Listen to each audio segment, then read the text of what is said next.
இயேசு இரட்சகர் நாமத்தில் உங்கள் அனைவருக்கும் என்னுடைய அன்பின் வாழ்த்துக்கள்.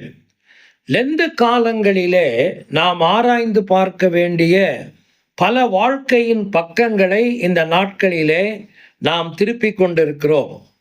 யோவான் 6வது அதிகாரத்தில் நேற்றைய நாளிலே நான் உங்களோடு கூட பகிர்ந்து கொண்டேன். சரீர பிரகாரமான தேவைகளுக்காகவும் அதன் சுகத்துக்காகவும் உலக வாழ்வின் வசதிகளுக்காக மாத்திரம் கிறிஸ்துவை பின்பற்ற தீர்மானிப்பது அபாயகரமானது. அப்படிப்பட்டதை ஆண்டவர் ஏற்பதில்லை என்பதை அந்த அதிகாரத்திலிருந்து நாம் கற்றுக்கொண்டோம். இன்றைக்கும் அதே அதிகாரத்திலிருந்து உங்களோடு கூட நான் கடவுளுடைய வார்த்தையை பகிர்ந்து கொள்ளுகிறேன். இந்த போதனைகளை தொடர்ந்து ஒரு நீண்ட போதனை அந்த அதிகாரத்தின் 58வது வசனம் வரைக்கும் கொடுக்கப்படுகிறதை நீங்கள் கவனிக்கலாம். இதனுடைய பதில் என்ன? அங்கே கூடியிருந்தவர்கள் இதை குறித்து என்ன பதிலை அவர்கள் கொடுத்தார்கள்? 59வது வசனத்திலே வாசிக்கிறோம். கப்பர்நகூமில் உள்ள ஜெப ஆலயத்திலே அவர் உபதேசிக்கையில் இவைகளை அவர்களுக்கு சொன்னார். அந்த போதனை நீண்டு கடைசியிலே ஜெப ஆலயத்தில் அது நிறைவுறுவதை நீங்கள் கவனிக்கலாம்.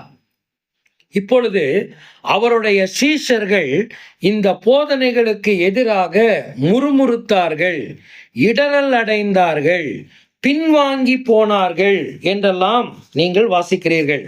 எங்கே வாசிக்கிறோம்? 60வது வசனத்தில் இருந்து நீங்கள் பார்ப்பீர்களே என்றால் 61வது வசனத்தில் அவர்கள் முறுமுறுத்தார்கள், அவர்கள் இடரல் அடைந்தார்கள் என்று வாசிக்கிறோம். 66வது வசனத்தில் பின்வாங்கி போனார்கள் என்றும் வாசிக்கிறோம். இதற்கு என்ன காரணம்? கிறிஸ்துவின் உபதேசத்தை அவர் சொன்ன விதமாக அவர்களால் அதை ஏற்க முடியவில்லை. அப்படியானால் அவர்கள் என்ன எதிர்பார்த்தார்கள்? அவர்கள் எதிர்பார்க்கிற வண்ணமாக கிறிஸ்துவின் போதனைகள் அமைய வேண்டும் என்று எதிர்பார்த்தார்கள். அவர்களுக்கு சௌகரியமான விதத்திலே, பிரியமான விதத்திலே, இஷ்டமான விதத்திலே அவர் பேச வேண்டும் என்று அவர்கள் எதிர்பார்த்தார்கள். அவர்களுடைய எதிர்பார்ப்புகளுக்கும் அவர்களுடைய வசதிகளுக்கும் எதிரடியாக இறை வார்த்தை வெளிப்பட்ட போது அவர்களால் அதை ஏற்க இயலவில்லை. அதற்கு தங்கள் வாழ்க்கையை பக்குவப்படுத்துவதற்கு பதிலாக அதை விட்டு விலகி நிற்கிற ஒரு பரிதாபத்தை நீங்கள் பார்க்கிறீர்கள். முறுமுறுத்தார்கள் என்கிற வார்த்தை, இடரல் அடைந்தார்கள் என்கிற வார்த்தை நீங்கள் 61வது வசனத்திலே வாசிக்கலாம். 66வது வசனத்தில் பின்வாங்கி போனார்கள் என்று வாசிக்கிறோம்.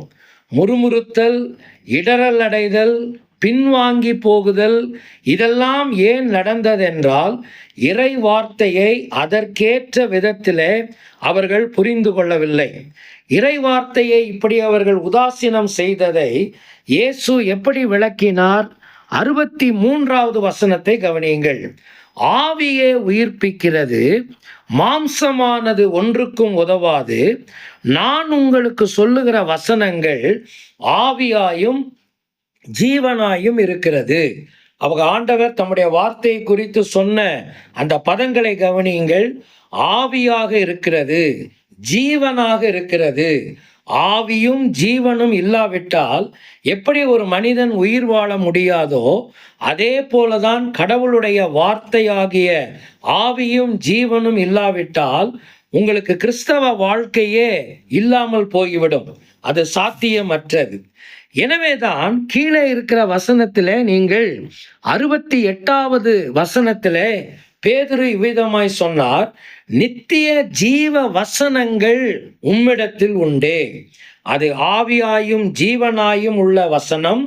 அது நித்திய ஜீவ வசனம் என்பதை என்றைக்கு நாம் உணர்கிறோமோ அன்றைக்கு தான் நம்முடைய பின்பற்றுதல் சீரடையும், உறவுகள் வலுவடையும்.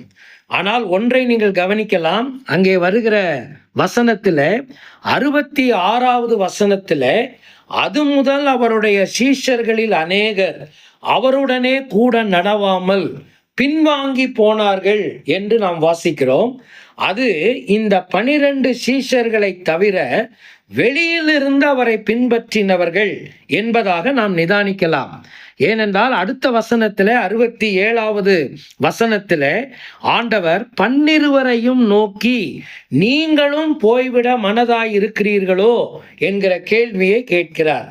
அதை வைத்து அவர்கள் இந்த 12 அல்ல, வெளியில் இருந்தவர்கள் என்பதை நீங்கள் நிதானிக்கலாம்.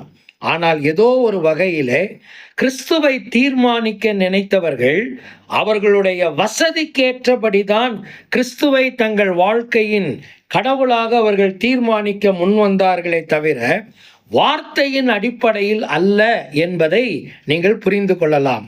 இறை மக்களே, இந்த லெந்து நாட்களிலே கடவுளுடைய வார்த்தையின் முக்கியத்துவத்தை நீங்கள் உணர வேண்டும். அது ஆவியாயும் ஜீவனாயும் இருக்கிறது என்பதை நீங்கள் உணர்கிறீர்களா? நித்திய ஜீவ வசனங்கள் அது என்பதை நீங்கள் உணர்கிறீர்களா? அப்படியானால் அதற்கு உங்கள் வாழ்க்கையை முழுவதும் அர்ப்பணியுங்கள். அது உங்கள் மனதுக்கு ஏற்ற விதமாய் இருக்கிறதோ இல்லையோ, கடவுளுடைய வார்த்தை சொல்லுகிறதற்கு உங்கள் மனதை பக்குவப்படுத்துங்கள், வசனத்தை பக்குவப்படுத்தாதீர்கள். இதுதான் நமக்குள் இருக்கிற அபாயம். கர்த்தருடைய வார்த்தை நம்மை ஆளுகை செய்யட்டும், நித்திய ஜீவனுக்கு நம்மை பாத்திரராக மாறட்டும். கடவுள் தாமே இப்படிப்பட்ட கிருபையிலே நாம் ஒவ்வொருவரையும் வழிநடத்துவாராக. ஆமேன். பிரார்த்தனை செய்வோம். அன்பின் தகப்பனே, உம்முடைய ஜீவ வார்த்தைக்கு எங்களை சமூலமாய் அர்ப்பணிக்கிறோம். எங்களை உருவாக்கும், உமக்கேற்ற விதமாய் எங்களை பயன்படுத்தும். இயேசுவின் நிமித்தமே வேண்டிக் கொள்ளுகிறோம் நல்ல பிதாவே. ஆமேன்.